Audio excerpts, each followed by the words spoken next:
वादळाच्या तडाख्याने 500 हेक्टरवरील केळीची बाग झोपल्या. केळी उत्पादकांवर कोसळले आसमानी संकट. संग्रामपूर तालुक्यात 1 जूनच्या सायंकाळी वादळाचा आणि पावसाचा फटका शेतकऱ्याला बसला.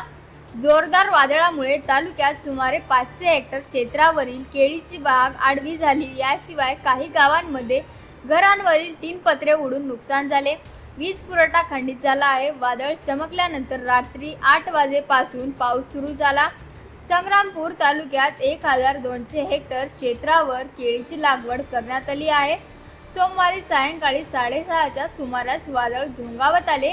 वादळाच्या तडाख्यामुळे 500 हेक्टर केळीची झाडे पडून शेतकऱ्यांचे मोठे नुकसान झाले आहे.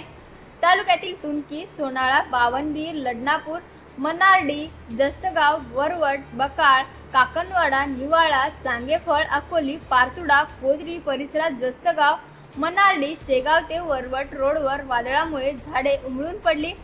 बुलढाणा व माटुळा तालुक्यातही सोमवारी सायंकाळी वादळाने काही वेळ थैमान घातले. वादळामुळे सर्वत्र धूळ उडाली. सायंकाळी आलेले वादळ आणि काही भागात पावसाच्या हलक्या झरी कोसळल्यामुळे उन्हाचा वाढता पारा आणि उकाड्याने त्रस्त झालेल्या नागरिकांना दिलासा मिळाला. शेगाव परिसरात व तालुक्याच्या परिसरातही सायंकाळी वादळामुळे नुकसान झाले. विविध ठिकाणी झाडे पडली. सायंकाळी 7 वाजेपासून वीज पुरवठा खंडित झाला.